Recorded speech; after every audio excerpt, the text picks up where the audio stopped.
Imagine you see that your body steps on a Lego. Ouch, am I right? Well, congratulations, you just emphasized with your pal.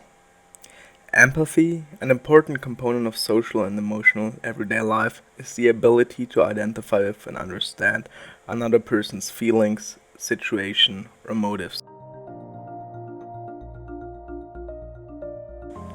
Let us take a look at how empathy is developed. Empathy is developed, just like everything else, in early childhood. To visualize the development of empathy in early childhood, we want to take a look at a house. This house represents the development, and each floor stands for a certain stage.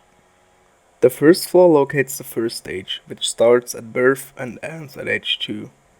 Especially during this period, empathy ought to be modeled and encouraged in toddlers until it becomes a part of their behavior. This also means that by soothing toddlers, we help them to learn how to comfort themselves until they eventually comfort others.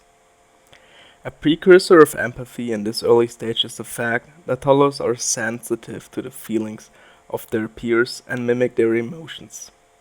For example, that can be observed when a peer starts to cry, the other one joins in. The next stage is from age 3 to 4. In this stage, 3-year-olds start to respond to a friend's distress with a simple, soothing action. That might be a simple pat on the back or sharing toys when the body weeps. Also, another key part which is necessary for empathy happens at age 4. Here, children are capable of seeing a situation from another person's perspective. In the top floor, we have the third stage. It locates age 5 to 6. Now, 5s love to share their feelings with others. As an example, which I caught by observing children by memory, a boy said to his buddies on the table, after counting his pair of cards, "Wow, I've got so many cards. That's wonderful."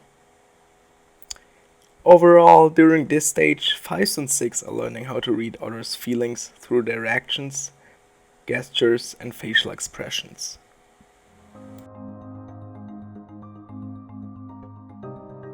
Okay, now we have an understanding about empathy and how empathy develops in early childhood.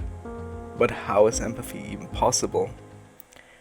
The answer might be special neurons that were discovered roughly 3 decades ago, so-called mirror neurons.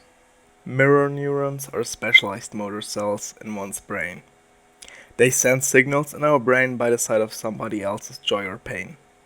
Mirror neurons sort of create an internal image by an imitation of the observed actions of others inside us. These specialized cells, mirror neurons in our brain, play an important role in processing empathy and social understanding.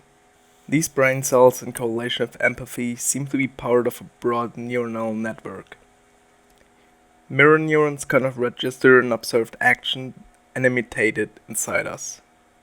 But then other neuronal systems kick in to walk in someone's shoes. Most mirror neurons are located in the motor area in our brain, the so-called premotor cortex. This area already has fine connections in babies which are just a few days old. That's what you can see in a photograph. But what does that mean? Well, sure thing, it means that the baby's reflexes work fine, but it also means that mirror neurons might be already active by birth. Okay, so as we saw earlier, empathy is an essential skill for everyday life. But what can we as kindergarten teachers do to nurture children's empathy? One thing kindergarten teachers have to do is to be empathic and reflect their own emotional state. Another thing you can do is express your feelings and let others express their feelings openly. That means it's okay to say that you're upset or happy for a certain reason. This will help the children to recognize and respond to the emotions of others. A more methodical thing you can do to teach empathy is using expressive photographs, drawings, and wordless books to provide practice in reading others' nonverbal expressions and emotions.